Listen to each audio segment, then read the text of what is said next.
السلام عليكم متابعي ومتابعات. أهلا وسهلا ومرحبا بكم وبكم في حلقة جديدة من حلقات قصص وملفات قضايا جرائم حدثت بإحدى مدن أو قرى المملكة. متابعينا الكرام، كما يقال: من لا يشكر الناس لا يشكر الله. يسرني ويسعدني أن أتقدم إليكم متابعينا الكرام، متابعينا الأعزاء، إخوان وأخوات، أمهات وأباء، سواء داخل أرض الوطن أو من على خارجها. كتوجه لكم شكر جزيل على تلك التعليقات وعلى دعمكم وعلى إعجاباتكم على الكلمات الطيبة اللي كتضمنها التعليقات اللي كنحس بها نابعة من القلب. شكرا جزيلا، بارك الله فيكم إخواني الكرام وأخواتي الكريمات. ما نزيدش نطول متابعين الكرام في هذا التقديم، ندخل مباشرة في سرد تفاصيل وأطوار جريمة اليوم. قضية اليوم هي واحدة من قضايا الشرطة القضائية، وهنا نبغي نشير واحد النقطة، هي أنه كثيرا ما كنفرق ما بين الدرك الملكي والشرطة. في قولي أقول الشرطة القضائية أي البوليس، قضايا الدرك الملكي أي الجدرمية. بعض الناس يقول لك راه حتى الدرك الملكي بوليس جيديسيير. فعلا غير هادوك الناس ديال الشرطة أو ديال الأمن الوطني لا بوليس جيديسيير الشرطة القضائية، والناس ديال الدرك الملكي لا بريغاد جيديسيير.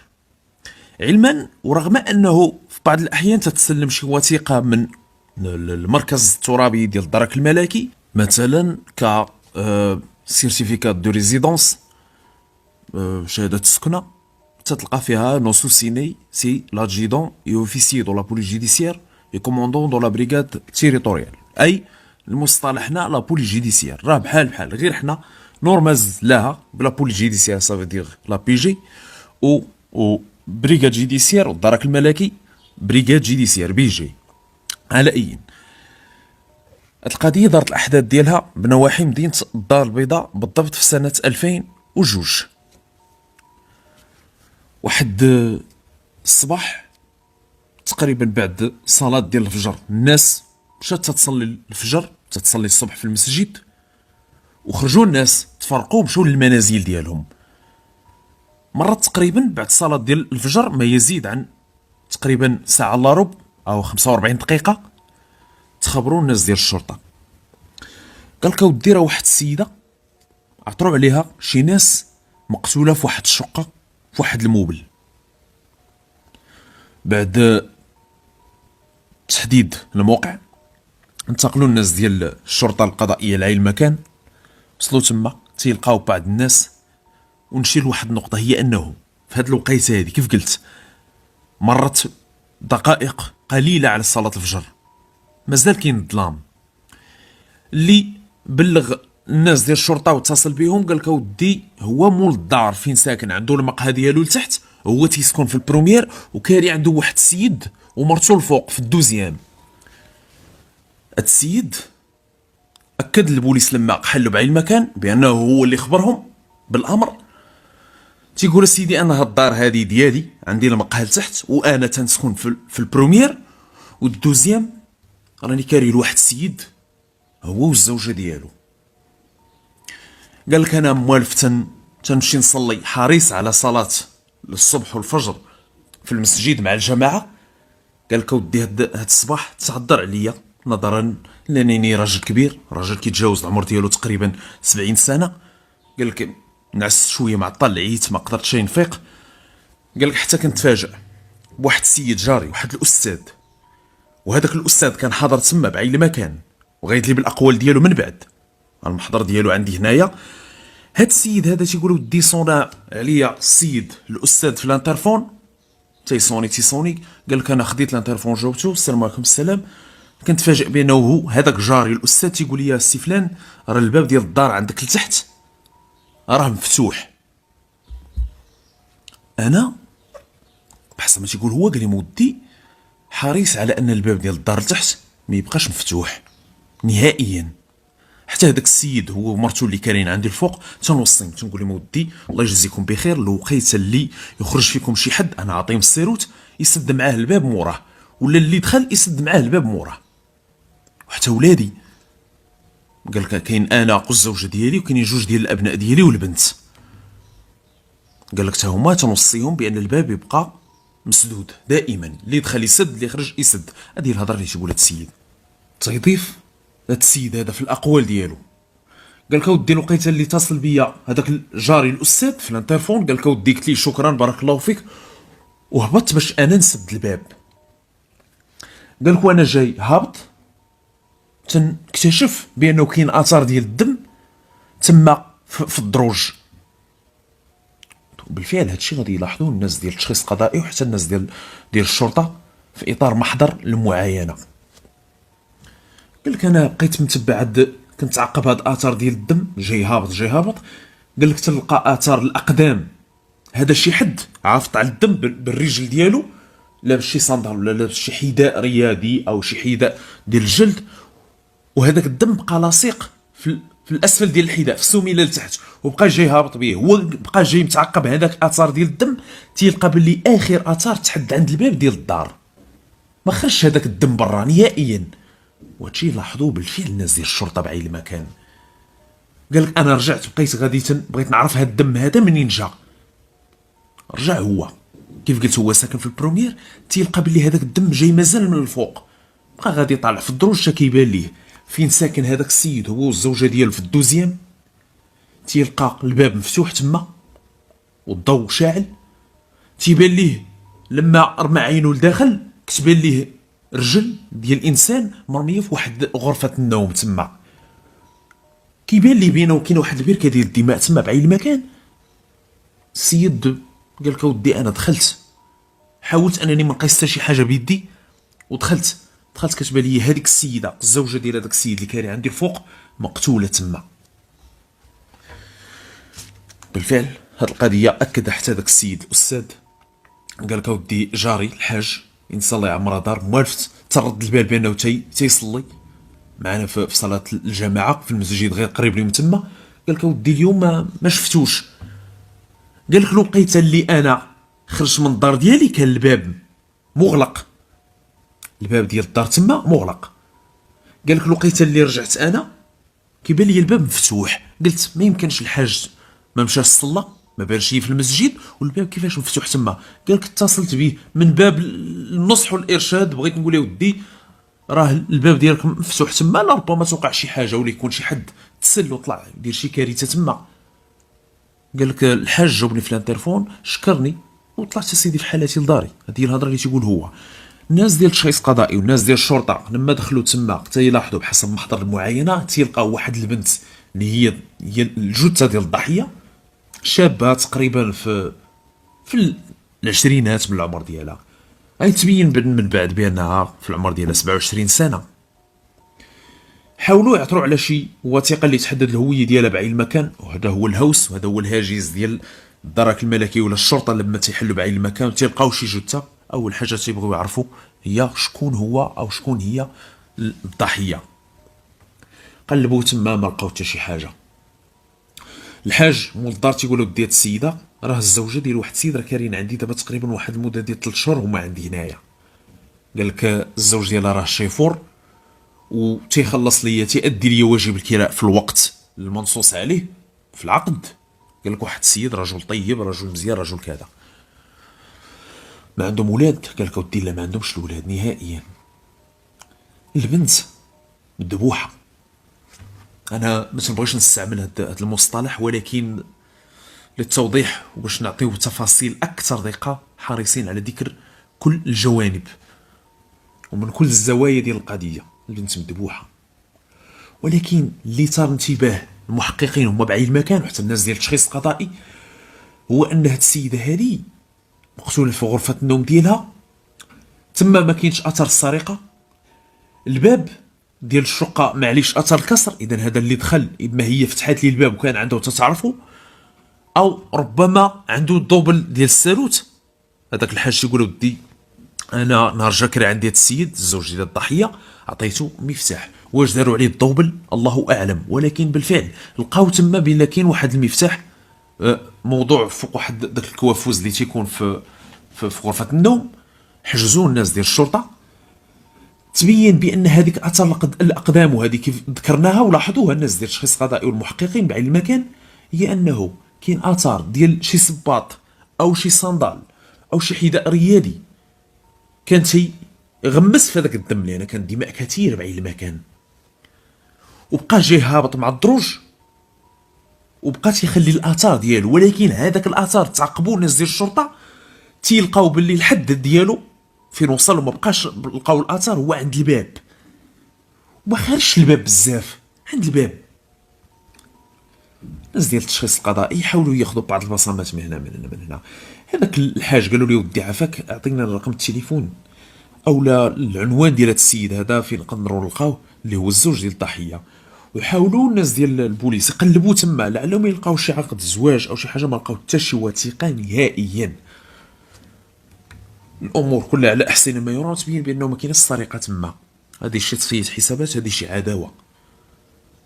تم نقل الجثه للمستودع الاموات. تخبرات كذلك النيابه العامه بالامر. هذاك الحاج قال لك اودي انا راه ما عنديش النمره ديال هذاك السيد الزوج ديال السيده، ولكن راه من هنا لواحد ساعتين ولا 3 ديال السوايع راه ميقات ديك 8 9 راه غيدخل.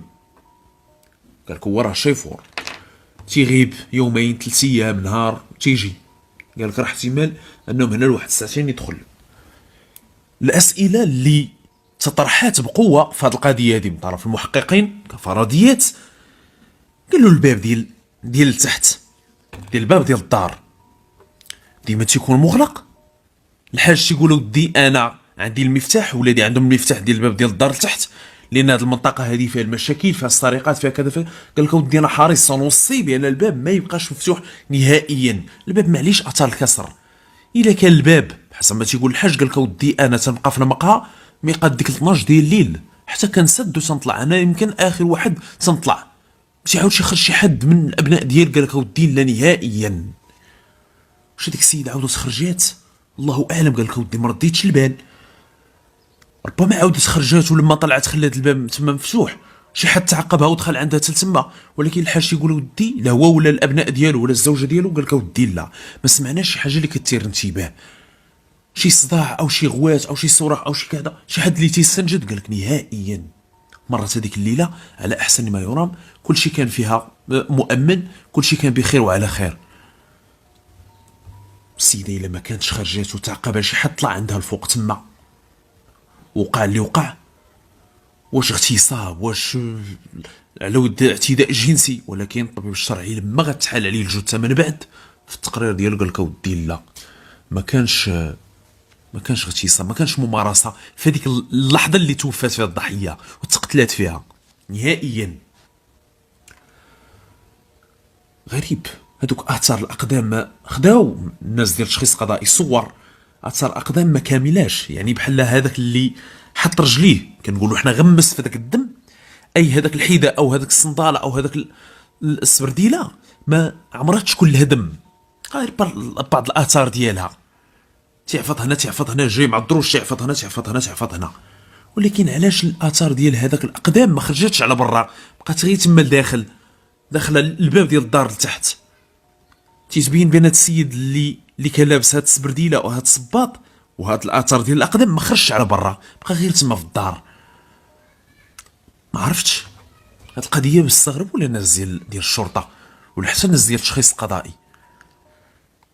السيده كذلك الابواب حنا شرنا لهاد النقطه بان معليش اثر الكسر، الامر ما تيتعلقش بالسرقه، لان ديك الخزانه تما مغلقه بشكل عادي، ما لقاوش الناس ديال الشرطه المفاتيح تما، قلبوا هنا لربما يفتحوا يلقاو شي حاجه في دوك الخزانات. ابدا، حاولوا يعثروا على شي وثيقه، هاد السيده ما تعرفتش شكون هي.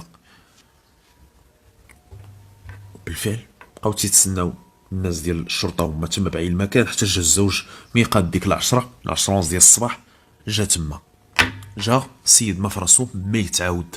السلام عليكم. السلام، بطاقه التعريف ديالك، عطاهم بطاقه التعريف. شكون انت؟ قال لي مودي انا راه كاري هنا عند الحاج. تا من كاري؟ قال لي مودي كاري انا والزوجه ديالي. شنو الاسم الزوجه ديالك؟ قال له ودي سميتها فلان، عندك معاها العقد؟ قال لك ودي جبد لينا العقد. قال لك اودي العقد انا راه مخلي عند الدار الوالده ديالي. فين تتسكن الوالده ديالي؟ فين تتسكن الوالده ديالي؟ قال لك اودي نواحي السطات. وقال لي ودي حنا بغينا شي بطاقه، شي وثيقه اللي تحدد الهويه ديال الزوجه ديالك. قال لك ودي راه عندها بطاقه التعريف ديالها، راه عندنا الوثائق ديالنا الفوق، غير عقد الزواج اللي ما عنديش انا هنايا، عندي في الدار ديال الوالده في مدينه السطات. قال ودي ما لقينا والو. وشرحوا ليه النازي، قالوا ودي راه الزوجه ديالك لقيناها مقتوله، ها اللي كاين ها اللي كاين ها اللي كاين. فين كنتي انت البارح؟ قال لك ودي انا راه خدام شيفور. فين الشيفور؟ فين البلاصه؟ فين المكان؟ قال لك ودي راه ديت شي سلعه للمكان الفلاني. الناس ديال الشرطه استمعوا لي في محضر تيدلي بالاقوال ديالو، تيقولوا ودي انا ما عندي عداوه مع حتى شي حد، الزوجه ديالي كذلك ما عندها عداوه مع حتى شي حد. الاصل ديال الزوجه ديال قال لك ودي راه من مدينه بني ملال، هي راه من العائله ديالي. تزوجنا ماشي بزاف، دابا واحد المده ديال 5 شهور. لما تزوجنا سكنت مع الوالده ديالي في مدينه السطات، وجاتني الخدمه هنايا. انا جيت انا والزوجه ديالي كرينا عند هذا السيد هذا دابا تقريبا واحد 3 شهور. هذا الشيء هو اللي كاين. عندك شي فلوس؟ عندك شي كذا؟ قال لك ودي لا ما عنديش الفلوس انا في الدار. قال لك الفلوس انا تنديها للبريد. ولكن السيد تيقول ودي راه الوثائق اللي غتحدد الهويه ديال الزوجه ديالي كاينه تما في الدار. البوليس ما لقى والو تما. طلع حتى هو باش يجبد لي مشي وثيقه. قال لك ودي الوثائق كانت هنا في هذا الكوافوز، نديرها في واحد الكلاستور.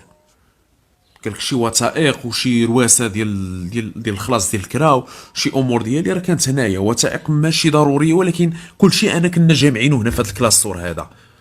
عفوا تيقولوا ودي كانت في الكلاستور ما تلقاش تما.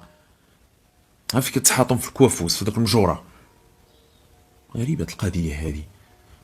الى السيده من بعد كيف قلت غادي يصرح الطبيب الشرعي يقول ودي بانها راه ما تعرضاتش للاعتداء الجنسي، غيقول بان الضحيه ما عليهاش اثار العنف في الجسد ديالها، حتى شي حاجه ما تسرقات من تما، لا فلوس لا والو، ولكن تسرق هذاك الكلاستور اللي فيه شي وثائق اللي هي وثائق عاديه. هذا اللي سرقهم اشنو بغا تما؟ وثائق غير مهمه اللي غادي يسرقها شنو غيدير بها؟ او غير من اجل التمويه، او ربما لما قتل الضحيه هز هذاك الكلاستور بلا ما يعرف شنو فيه، قال ربما لقى فيه شي وثائق او شي مستندات او شي فلوس وزو دا معاه، الله اعلم. شنو قضيه هذوك اثار الاقدام اللي تلقاو تما وما خارجينش؟ السيد هنا كانت واحد المفاجاه. هذاك السيد اللي هو الزوج ديال الضحيه، لما وراو الناس ديال التشخيص القضائي بعين المكان لهذوك اثار الاقدام على شكل صوره، قال لك ودي هذا راه واحد السبرديله ديالي. قال لك ودي راه ما كايناش هنا. يقلبوا تما في الدار، قال لك ودي ما كايناش. قال لك وليت نعرف ان هاد الاثار اللي وريتوني راه اثار ديال واحد السبرديله تنمتلكها انا. وقلبوا تما كيف قلت ما لقاوهاش. هنا السيد بحثوا معاه بما انه تيقولوا دير هاد اثار الاقدام راه ديال واحد السبرديله كنمتلكها انا، وقلبوا عليه ما لقاوهاش. غيبداو يبحثوا معاه هو الاول. فين كنتي هذيك الليله؟ قال لك ودي تقدروا تسولوا الشركه، انا ديت واحد السلعه لمدينه فاس، قبل ما نوصل لمدينه فاس حطيت انا هذيك السلعه. كان معك شي حد؟ قال لك ودي كان معايا بالفعل، كانوا معايا جوج ديال الناس اللي مشاو معايا كمساعدين غادي يحطوا هذيك السلعه، صيفطتهم معايا الشركه. وبالفعل البحث والتحري اللي دار مع هذا السيد هذا تاكدوا الناس ديال الشرطه من خلال الناس ديال الشركه ولا من خلال جوج ديال الاشخاص اللي كانوا تيرافقوه لمدينه فاس، نواحي مدينه فاس، وحطوا هذيك السلعه ورجعوا في ذاك الصباح. وصلوا تقريبا بقد ديك لاشرونس. دلاو بالاقوال ديال قال لك ودي فعلا هذا السيد راه حنا صيفطنا مدينه فاس حط شي سلعه، وهذوك الجوج اللي مشاو قال لك ودي فعلا مشى معنا هذا السيد هذا وجينا معاه هذا الصباح. اذا السيد ما عنده حتى شي علاقه بالقتل ديال الزوجه ديالو. واش هذه شي تصفيه حسابات او شي عداوه قديمه مع الضحيه الله يرحمها؟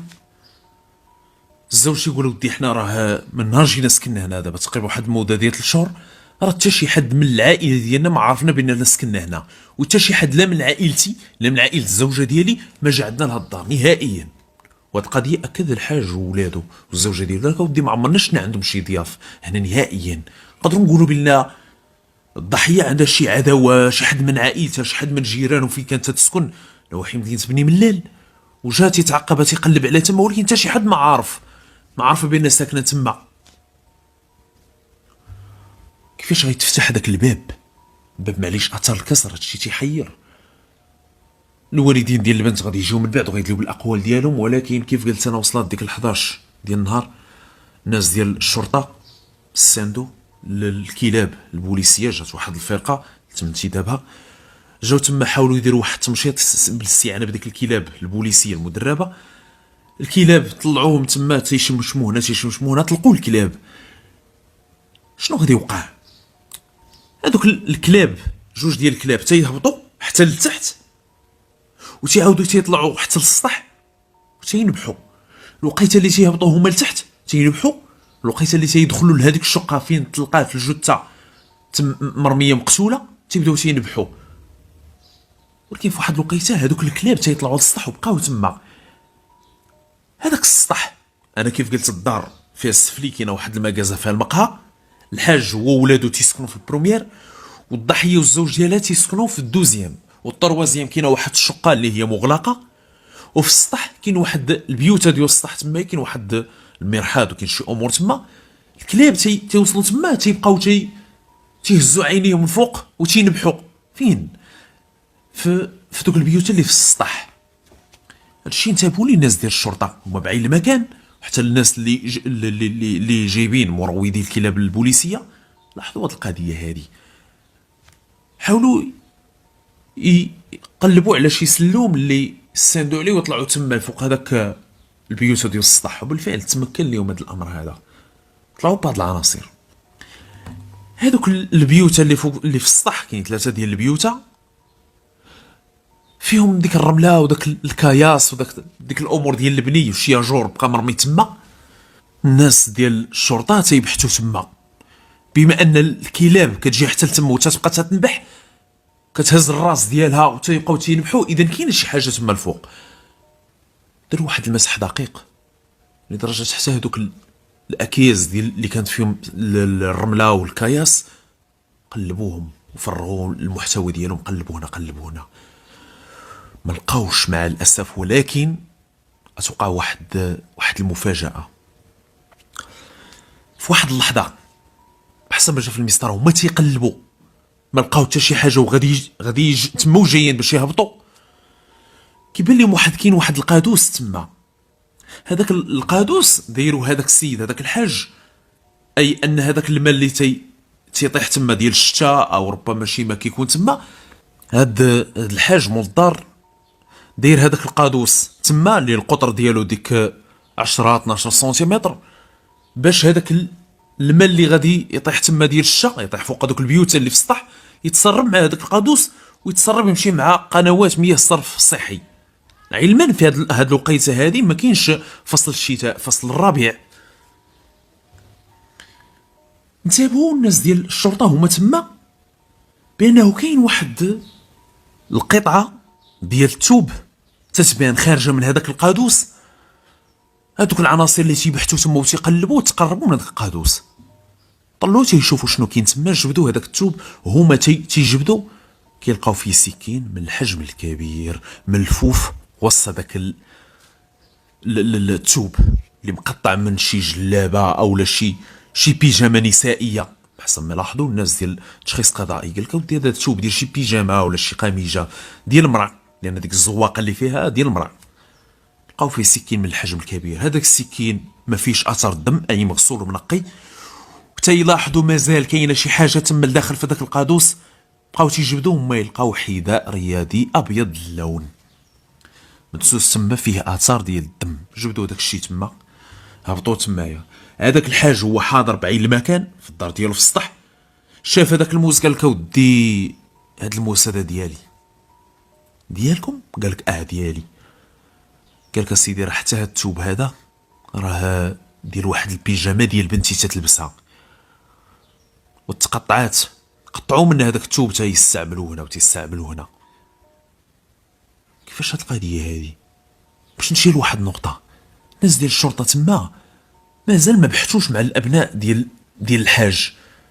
عنده 3 ديال الابناء كيف قلت، البنت اللي في العمر ديالها تقريبا ديك 18 سنه، والولد البكر في العمر ديالو ديك 32 33 سنه تيخدم مع الاب ديالو في المقهى تما، والولد باقي صغير. الولد الصغير فيهم تقريبا في العمر ديالو ديك 14 15 سنه، مازال ما بحثوش معاهم. قال لك اودي هذا الموس من الدار ديالي، وحتى هاد البيجامه، وحتى البنت قالت لك اودي هاد البيجامه راه تقطعت ليا وقطعناها، خدينا منها هاد القطع ديال الاثواب تيستعملوهم هكا في شي شيفون تيمسحوا به هنا وهنا وهنا. اذا هاد الموس تهز من تما من الدار، ولكن الحذاء اللي لقاو تما الزوج قال لك اودي ديالي، اللي لقاو فيه اثار ديال الدم، قال لك ديالي. كيفاش هاد القضيه هادي؟ حجزوا الناس ديال التشخيص القضائي هذاك السكين باش يرفعوا منه البصمات، ولكن بما انه الحاج تيقول ودي السكين راه ديالي في المطبخ ديال الدار فين تنسكن، والبنت تقول ودي هاد الثوب راه من البيجامه ديالي تقطعت ليا، اذا هاد السكين خرج من دار الحاج. هنا جابوا ولد الحاج بقاو عليه من القبض، هما بثلاثه، البنت اللي تتصرح بهذه الهضره، الاخ الاكبر اللي في العمر ديالو ديك 32 33 سنه خدام مع الاب ديالو، تما بعين المكان قال لي مودي غير رخيو الاب ديالي تلقوا منه بلا ما تديوه، لان حتى الحاج كان غادي يتم القبض عليه بعين المكان. قال لي مودي انا اللي قتلت هذيك السيده. تما عملوا له الاصفاد وتم الاقتياد ديالو مباشره من مركز ديال الشرطه. قالوا الاب ديالو تمشي معنا، حتى البنت اللي تتقول ودي هاد الثوب هذا راه تقطع من واحد البيجامه ديالي، مشات باش تدلي بالاقوال ديالها باش يحروا ليه محضر رسمي بالحجه الثابته. الولد تيعترف تيقول ودي انا اللي قتلت هذيك السيده، وحول تفاصيل ارتكاب لهذه الجريمه وبحسب الاقوال اللي تضمنها المحضر الرسمي ديالو كمضمون وكخراءه المحضر ديالو، قال لك ودي انا ديك السيده كانت عندي بها علاقه.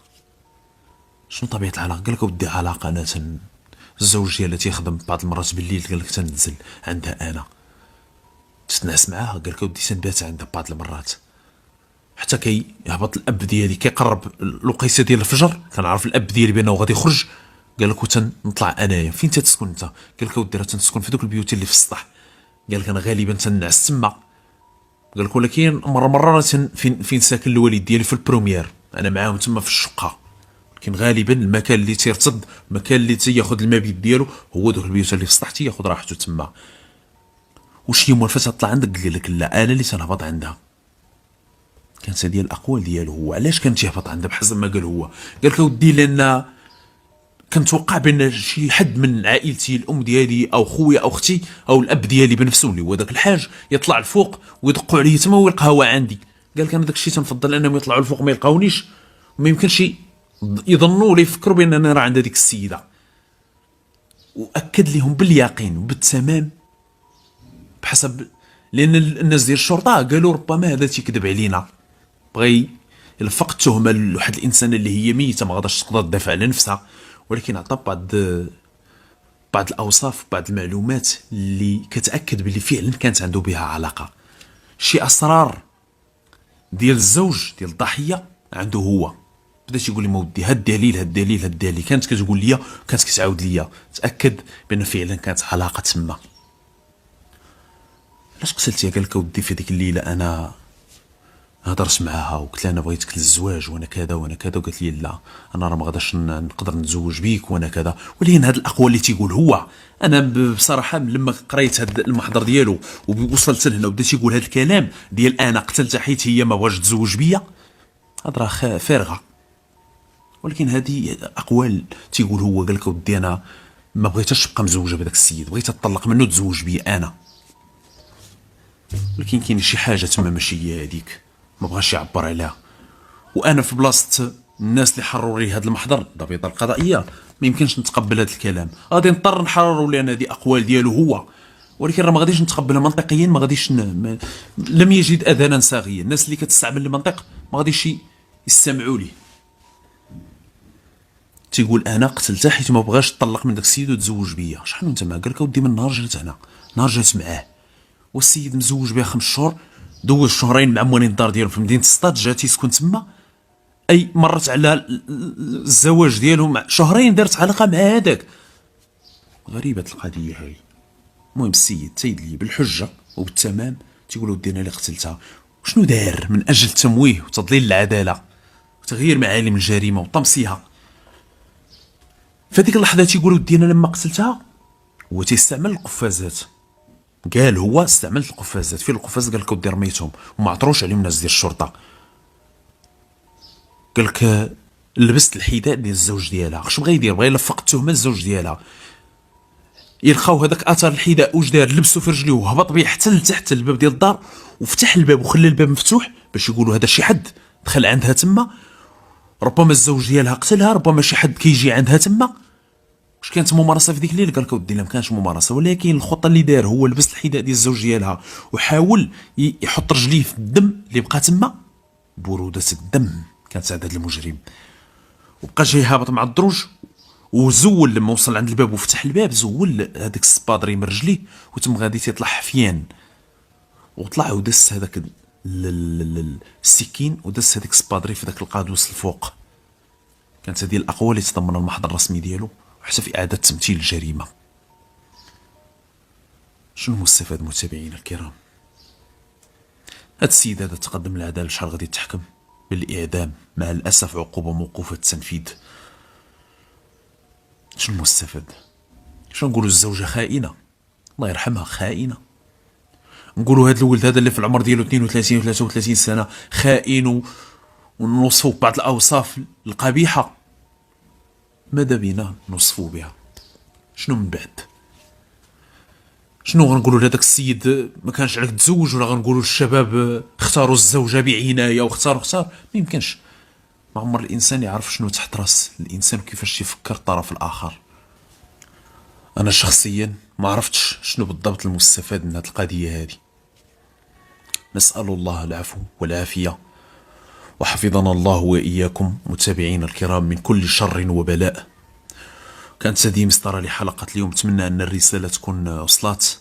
وقبل أن استودعكم الله متابعينا الكرام، لا بد من نوجه واحد تحية خاصة وخالصة لكل أبناء الوطن الشرفاء.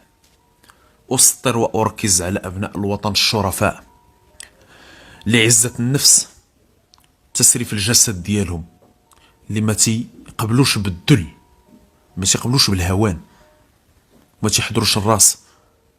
ناس واخا ما عندهمش، ولكن من الشيم ديالهم الرجوله كيف كنقولوا، وعزه النفس ديالهم، حب الوطن ديالهم، وما فيهمش العنصريه والتمييز. عنده بحال الفقير بحال الغني. اشخاص ستظل رؤوسهم شامخه في هذا الوطن وفي هذا المجتمع، رغم قله الشيء، رغم الفقر، ورغم المشاكل الشخصية ديالهم، إلا أنهم أشخاص خلقت معهم عزة نفس. وأركز على كلمة عزة نفس. اليوم حضرت بعيني لواحد الموقف الذي كادت العيون ديالي أن تضرف بالدموع. واحد السيد عنده واحد الأونو، واحد السيارة على قد الحال. ملي تنقول على قد الحال ما بغيتش نوصف حتى الإطارة ديالها والحالة الميكانيكية والمشاكل ديالها. هاد السيد خضار، عنده واحد المشكل كيتعلق بالوثائق ديال السيارة. وقفوا الناس ديال الجدرمية، طلبوا منه الوثائق ديال السيارة. كيف قلت عنده شي وثائق اللي لا دات ديالها اكسبيري، يعني خصو يجدد الوثائق. وبغاو يسحبوا منه هذوك الناس الوثائق، ويسحبوا منه، يتخذوا معاه الإجراءات القانونية اللازمة. فإذا به رجل كيجبد واحد البلاستيكة، ديك البلاستيكة ديال اليد فيها البطاطا. قال لي مودي الله يرحم لكم غير الوالدين، راه الطوموبيل هي باش تنترزق انا الله. هاد السيد خضار، وهذيك الطوموبيل هي اللي تيبيع على الخضره، تيبيع في الاحياء الشعبيه، تيخدم هنا تيبيع هنا، تيستعمل هذاك البوق وتينادي الخضره في الاحياء الشعبيه بحسب ما قال هو. وهذا الشيء لاحظوه الناس تما. قال لي مودي باش نخدم راه ما عنديش، راه غير الكرا وامي مريضه وكذا وولادي وعندي بنتي معاقه وعندي كذا وعندي كذا. قال لي مودي نعطيكم 100 درهم بحسب ما قال هو. اقسم بالله العظيم الا من لقيت اللي حضرت لهذا الشيء وشفتو بعيني، الى العيون ديالي كادت ان تذرف بالدموع. نعطيكم 100 درهم وهاكو هاد الميكا ديال البطاطا، هو جايبها لولادو، شاطط لي غادي يدخلها لولادو. ولكن العناصر جزاهم الله خيرا أبناء الوطن، وتنقول الشرفاء تفاعلوا مع وثائقوا في سبيل الله. قلنا لي ودي شوف الخير اللي غدير في راسك، هاك ها امور ما تعطينا ما نعطيوك اسيدي، صيب غير الوثائق ديالك، حنا اللي دوزناك راه في مكان اخر ما غاديش يدوزوك. في هاد الظرفيه وفي هاد الازمه وعيد الاضحى على الابواب، كاين اللي ما عندوش باش غادي يعيد، كاين اللي تيبكي، كاين اللي تيشكي والكرا ودراسه الوليدات وزيد وزيد وزيد. انا ماشي تنقول للرجال الامن ورجال الدرك استعملوا العاطفه ديالكم في الطرقات، ولكن نقول كما تلتمسون الاعذار